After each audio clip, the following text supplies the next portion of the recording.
E aí, terceirão, como é que vocês estão? Beleza? Vamos dar sequência então às nossas aulas online, né? Lembrando que aula passada eu cheguei a falar de Primeira Guerra Mundial com vocês, né? A gente viu o iniciozinho, até dentro de sala mesmo a gente já tinha visto. E hoje eu vou falar para vocês do início da guerra mesmo, do conflito de fato, tá? Lembrando que o esqueminha dessa aula, que tá até aqui no meu notebook, eu vou mandar para vocês no Google Sala de Aula. Vou mandar a indicação de vídeos e filmes também por lá, tá? Então assistam a aula, vão lá, anotem o esquema no caderno, façam as atividades que eu vou mandar também. Ou seja, estudem, é bom que ocupa a cabeça, vocês não ficam tão à toa assim, tá? Então vamos falar hoje do início da guerra. A gente viu nas últimas aulas como que estava a Europa, como que estavam os países que se envolveram na guerra. E olha só, um tempo antes, no início do século XX, lá em 1908 mais ou menos, o Império Austro-Húngaro, que é um dos envolvidos da guerra, que a gente viu nas alianças, né, da Tríplice Aliança, o Império Austro-Húngaro ele anexou a Sérvia, ou seja, ele invadiu e conquistou a Sérvia para fazer parte também dentro, né, do Império Austro-Húngaro.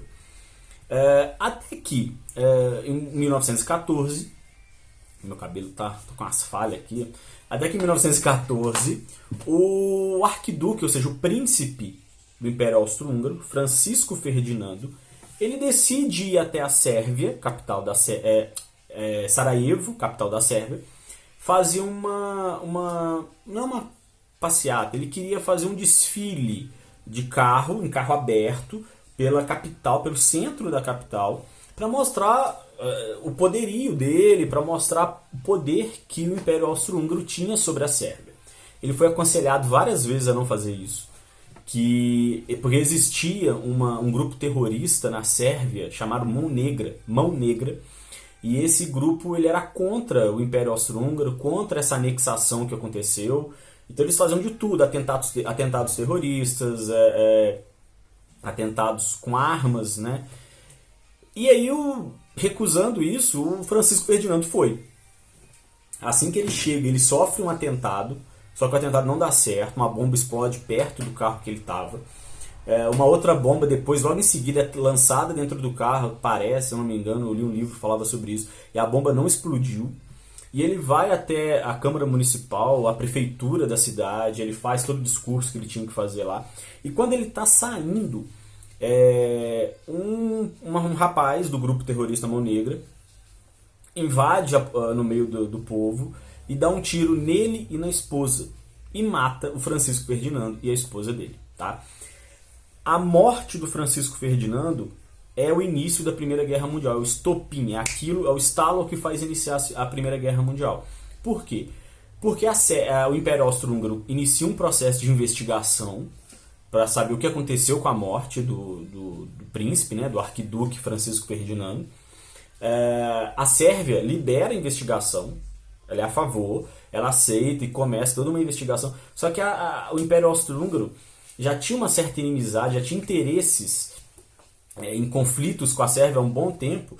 E o que acontece? Eles começam a querer investigar demais, coisas que não haviam até motivos para investigação. Aí a Sérvia começa a recusar e o Império Austro-Húngaro declara guerra à Sérvia, tá? E aí tem o início das alianças, né? Quando o Império Austro-Húngaro declara guerra à Sérvia, a Inglaterra, que tinha acordos econômicos com a Sérvia, entra na guerra ao lado da Sérvia.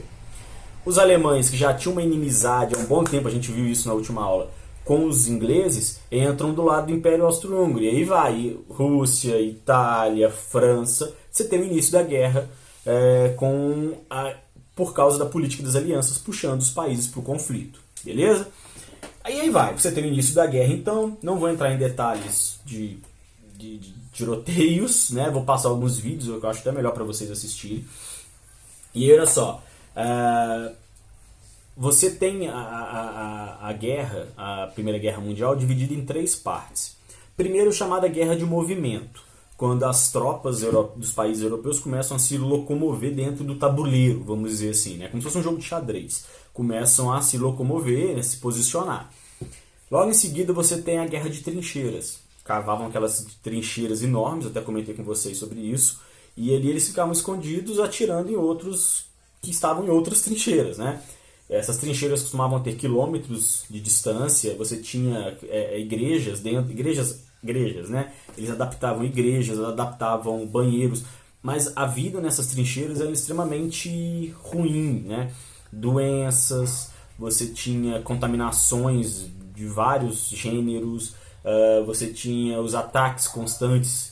Então você vivia nessa trincheira meses e meses, né? E por fim você tem a entrada dos Estados Unidos na guerra, a terceira fase da guerra, quando os Estados Unidos desequilibram o conflito, né? Porque a partir do momento que os Estados Unidos entram na guerra, ele vai pesar a balança para o seu lado, a gente vai ver o motivo, o porquê desse peso mais para frente. O Brasil na Primeira Guerra Mundial, eu comentei, acho que se eu não me engano, na última aula, né, com vocês. Por quê? Deixa eu só abrir a aula aqui, peraí rapidinho, deixa eu só abrir o esqueminha aqui que eu falo dos Estados Unidos, porque aí eu acho que a gente já fecha um conteúdo e depois a próxima aula só fica em relação às consequências da guerra, né? E aí você tem o início do conflito, você tem lá bomba acontece, e aí os Estados Unidos entram na guerra. Por que os Estados Unidos entram na guerra, Diogo? Já que a guerra está sendo na Europa, né? Que motivo? Então, olha só, deixa eu beber água, peraí.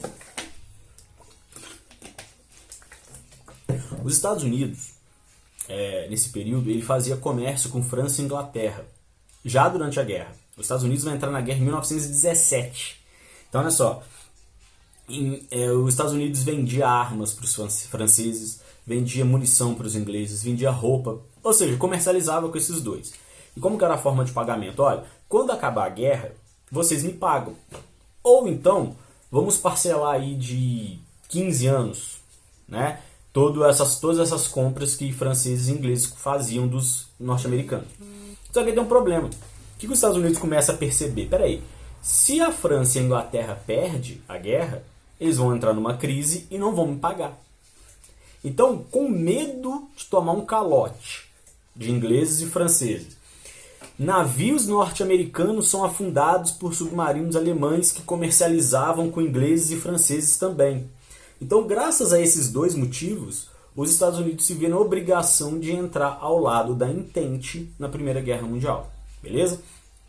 O Brasil ele entra na guerra também porque navios brasileiros que faziam comércio com os Estados Unidos e com Inglaterra e França também vão ser afundados. Então o Brasil entra, mas igual eu expliquei para vocês, sem soldados, apenas né, médicos, remédios e alguns navios que vão fazer locomoção de produtos, de pessoas na Europa. Tá? Outra coisa que acontece durante a guerra. Em 1915, um ano depois, a Itália muda de lado. A Itália fazia parte da aliança, ela passa para a Entente. Pô, mas como assim, Diogo? Pode isso? Então, ingleses e franceses prometem para a Itália que, se ela trocasse de lado, ela receberia terras na África, tão desejadas pelos italianos. A Itália troca de lado. Então, já no ano seguinte, a Itália já passa para o lado da Entente. Tá certo? Ela luta um ano só, 14, e em 15 ela já passa para o lado da Entente. Em 1917, a Rússia vai sair da guerra, que aí é um outro conteúdo que a gente vai ver mais para frente, porque a Rússia está vivendo a Revolução Russa. E assim que o povo assume o poder, o Lenin assume o poder na Rússia, a primeira medida que ele toma é retirar a Rússia da Primeira Guerra Mundial com um acordo chamado Brest-Litovsk. É um acordo de paz com a Alemanha. Ou seja, a Alemanha, eu não te ataco e vocês não me atacam e eu vou resolver meus problemas internos, que é a revolução que estava acontecendo. Beleza? Mas o que a Itália já falei, Rússia já falei. E aí teremos o fim do conflito. A Entente foi enfraquecida demais com a saída da Itália e com a entrada dos Estados Unidos. Pouco tempo antes da guerra terminar, o Império Austro-Húngaro vai ser dissolvido em 2 países. Agora você tem o Império Austro-Húngaro sendo dividido em Áustria e Hungria. Separou. A Itália já tinha trocado de lado, sobrou quem? A Alemanha. A Alemanha resiste até o final, mas não aguenta e assina um tratado de paz, onde ela é reconhecida como a grande culpada da guerra. Beleza? Mas aí é conteúdo do nosso próximo vídeo e aí a gente encerra a Primeira Guerra Mundial. Beleza? Então, fiquem atentos à listinha de exercícios, à indicação de vídeos, que tem muita coisa, indicação de filme. E é isso. Qualquer dúvida me procura no Google Sala de Aula ou nas redes sociais. Valeu!